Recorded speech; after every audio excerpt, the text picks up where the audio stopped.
Welcome back to the deep dive. And if you're listening to this right now, I'm going to make a few assumptions about you. You probably have a massive stack of index cards in front of you, maybe a highlighter that is completely running out of ink, and a very looming deadline for your professional planning exam. Oh yeah, we definitely know the feeling. It's a really stressful time. But honestly, that is exactly why we are here today. We want to take that giant stack of reading material and really just distill it down to the absolute essentials for you. Exactly. And today, we're tackling a real heavy hitter. It's the topic that honestly makes even seasoned planners a bit nervous because it is so complex, it's incredibly legally dense, and, it is evolving so fast. We're Yeah. talking about Indigenous rights and planning. Right, and specifically, we are doing a complete forensic walkthrough of the article Indigenous Rights and Planning by Janice Berry and Jill McNeil/Cassidy. So if this is on your syllabus, and let's be real, it almost certainly is, you can basically consider this deep dive your cheat sheet.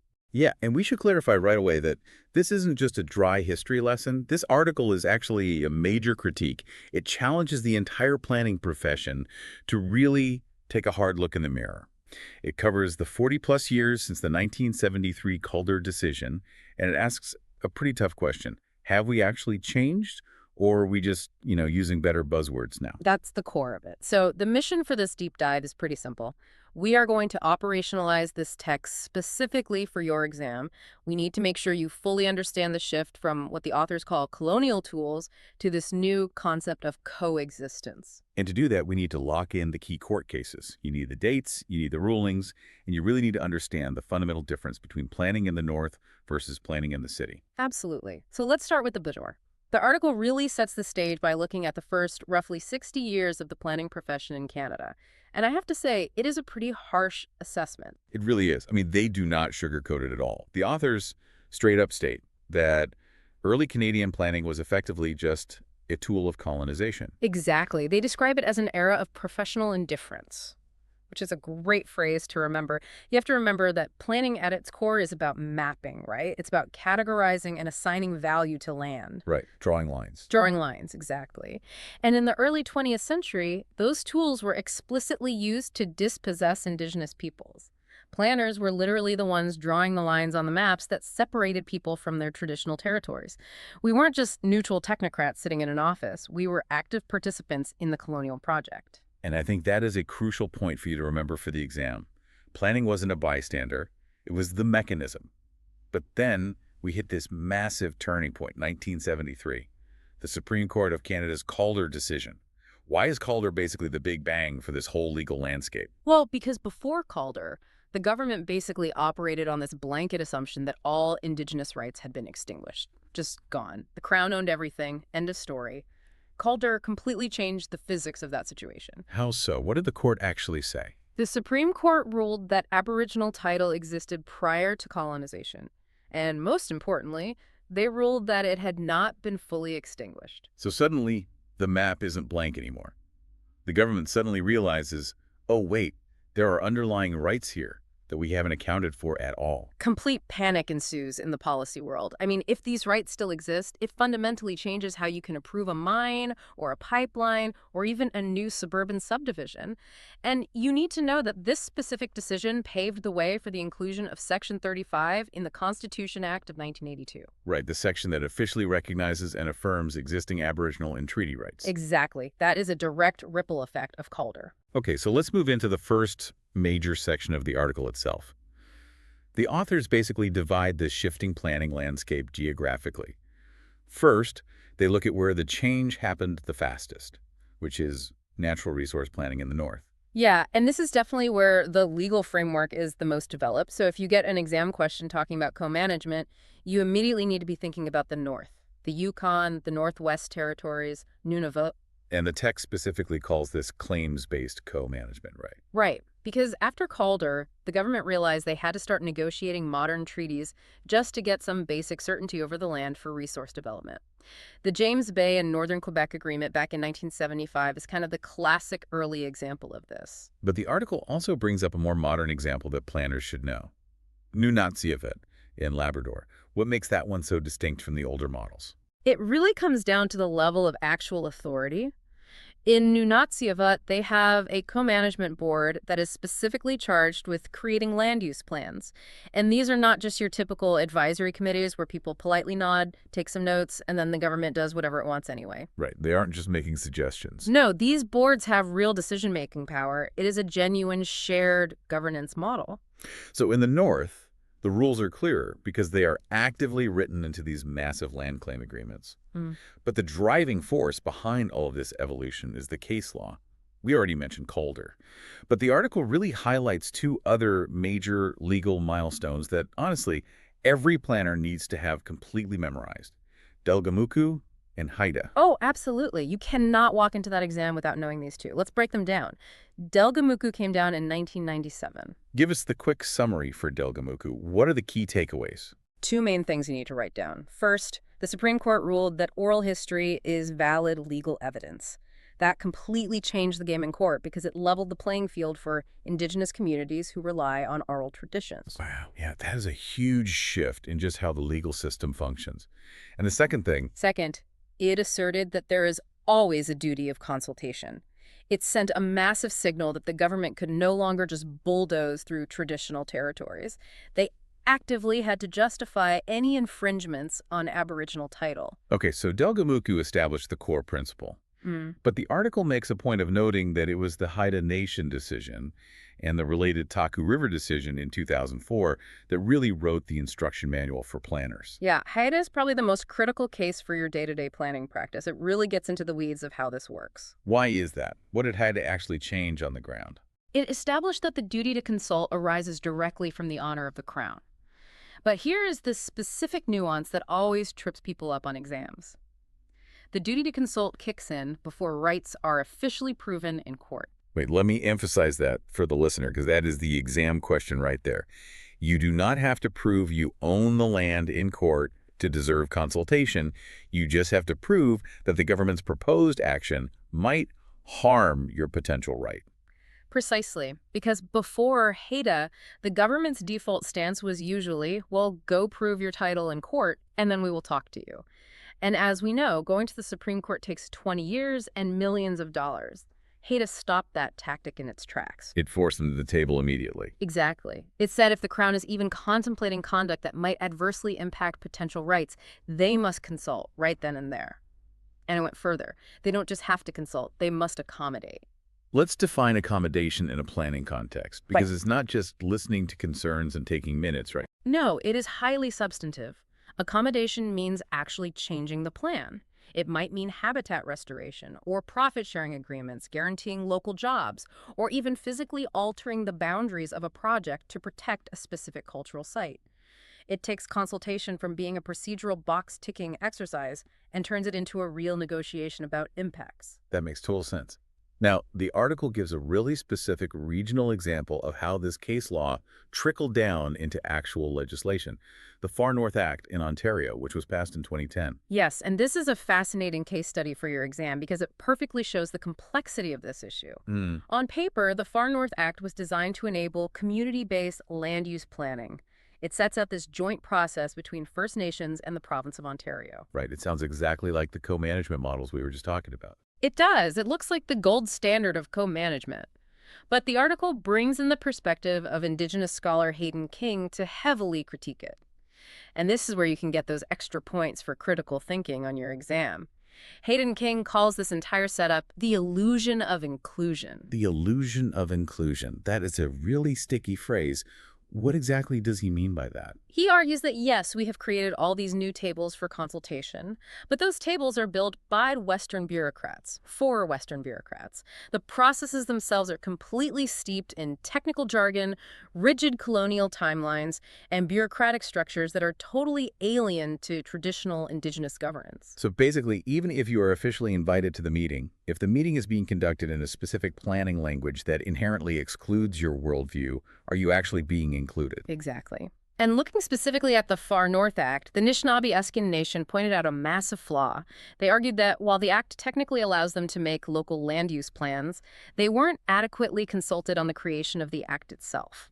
So the rules of the game were already decided before they even sat down. Precisely. They were invited to play a game where the province had already set the boundaries. And crucially, the provincial minister still retained the ultimate final authority to approve or reject the plans. So the underlying power dynamic hadn't actually shifted at all. It was consultation, sure, but it definitely wasn't true partnership. Correct.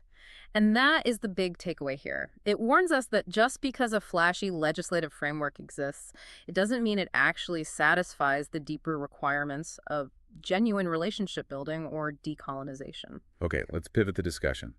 We have talked a lot about the North. Vast landscapes, resource extraction, big treaty negotiations.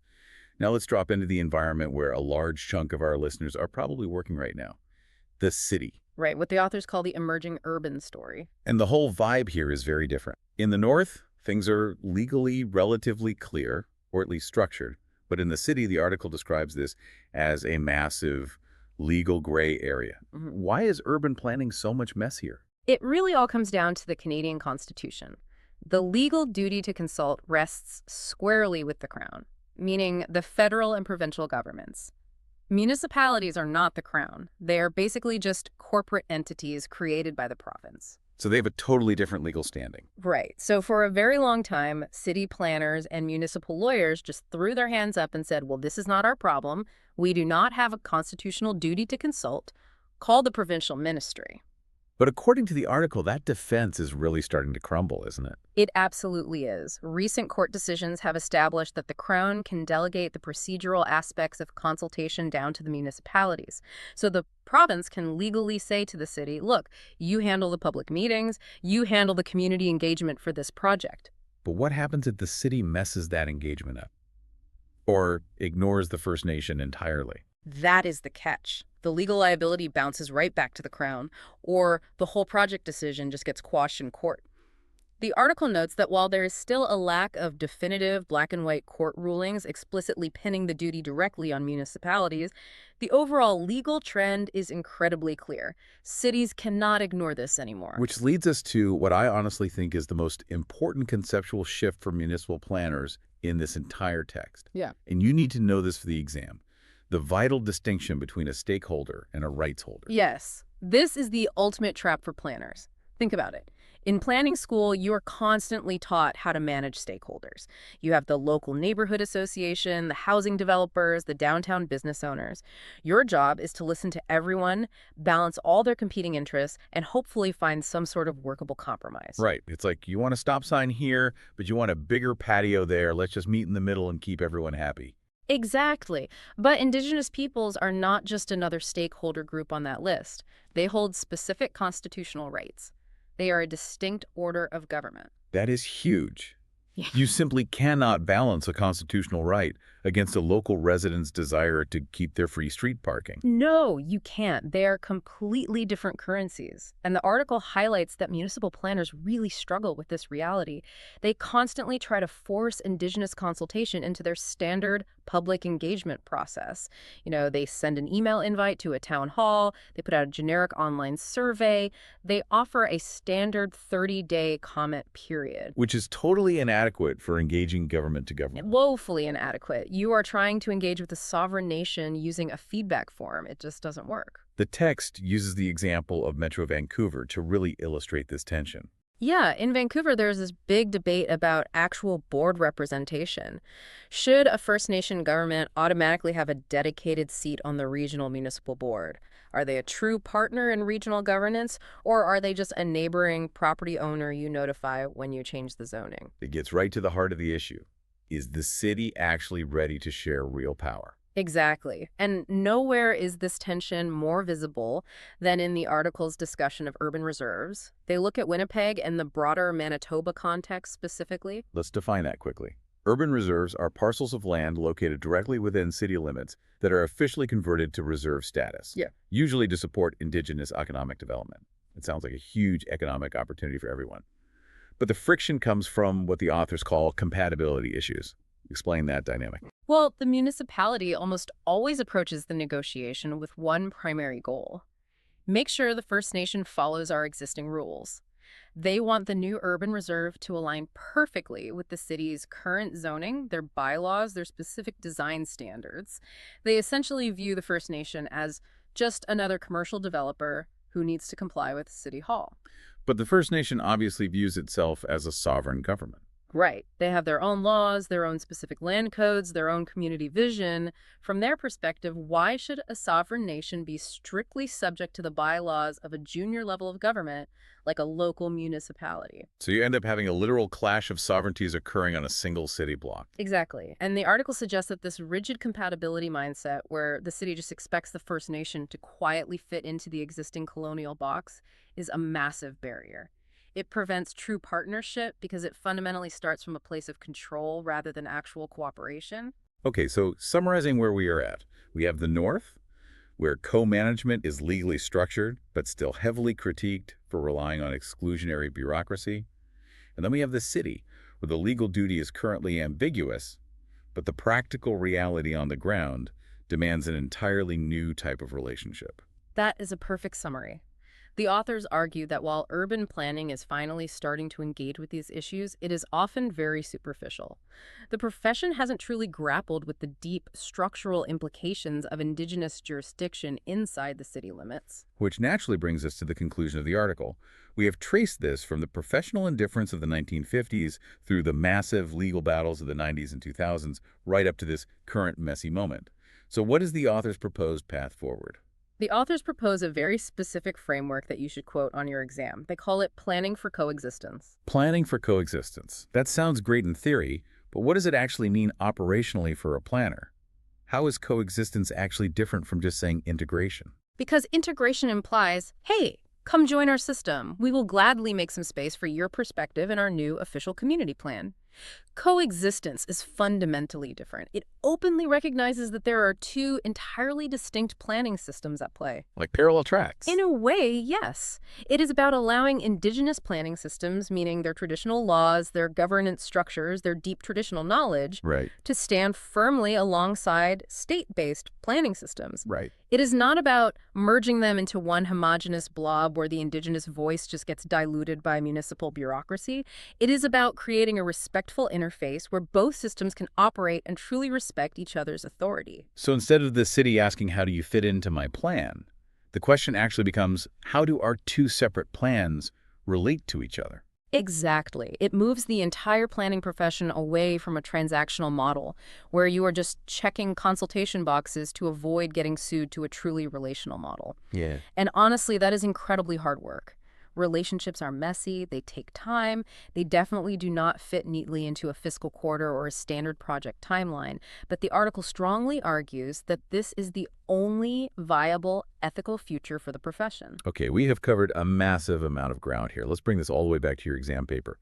If you are sitting in that exam hall next week and you turn over the page to find a major essay question on Indigenous rights in planning based on this article, how do you structure your winning answer? You are going to need three main pillars for your answer. Okay, pillar one, the timeline.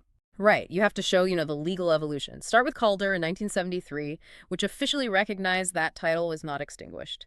Then move to Delgamuukw in 1997, which established the duty to consult and validated oral history.